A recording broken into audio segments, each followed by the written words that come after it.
Today, I appeal to the international community.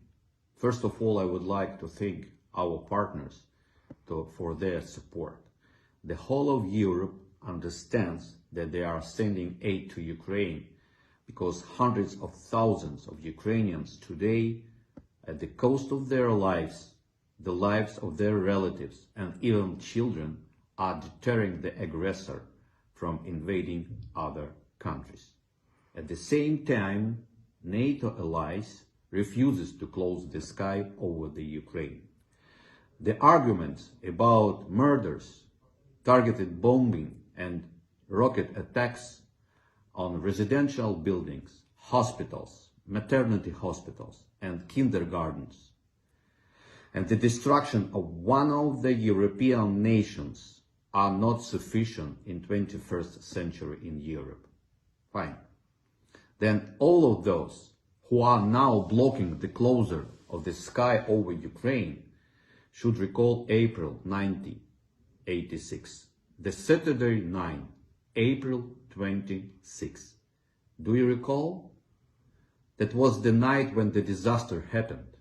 The disaster that is considered to be the most massive in the history of the nuclear energy, both in terms of the number of people killed and affected by its consequences, and in terms of economic damage. The radioactive cloud from the Chernobyl accident passed over the European part of the existing USSR, the largest part of Europe, and the eastern part of USA. Today we are talking about Zaporizhzhia NPP, the largest one in Europe.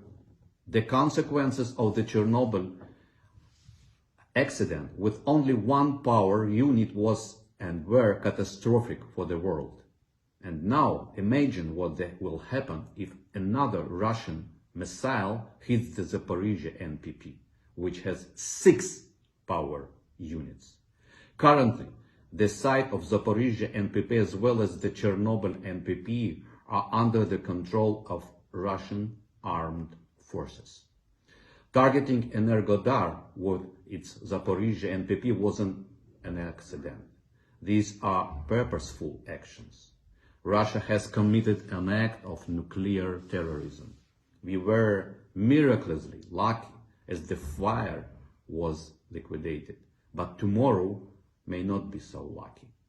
If the Zaporizhzhia NPP explosion occurs, the consequences will be devastating, not only for Ukraine, but for the whole world, as a nuclear disaster of this scale will surpass all previous accidents at nuclear power plants, including Chernobyl and the Fukushima Daiichi nuclear disaster. So now there is a question.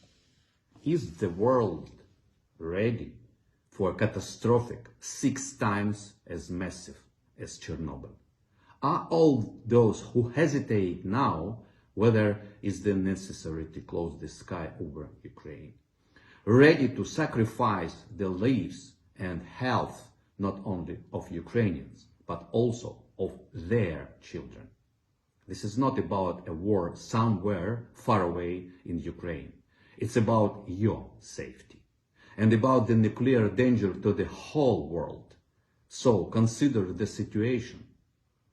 Ask yourself a question. Are you ready to just hope that the rocket will not hit the nuclear power plants, as they do not accidentally hit, to homes and kindergartens?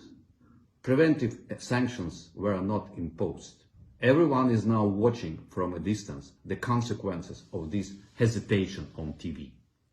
You cannot observe a nuclear catastrophe from afar. It's not going to work out the way. Your arguments that the current refusal to implement A2AD is related to the fact that NATO is trying to avoid the nuclear war is not convincing, since Russia has already started it. Historical lessons are served and they must be taken into account. Listen to your people. Yesterday, Reuters Ipsos poll made it clear that the outrage over Russia's invasion of Ukraine is growing. About 74% of Americans including the vast majority of Republicans and Democrats, say the United States and its North Atlantic Treaty Organization's allies should introduce a non-fly zone in Ukraine. The poll said, if Eisenhower had supported Europe before the World War II, the United States would have never had Pearl Harbor. If the countries of the world imposes the same sanctions against Russia as today, a full-scale war will not have begun. Say the least of it, the only way of all of us to survive, and I mean the whole world, is the A2AD zone.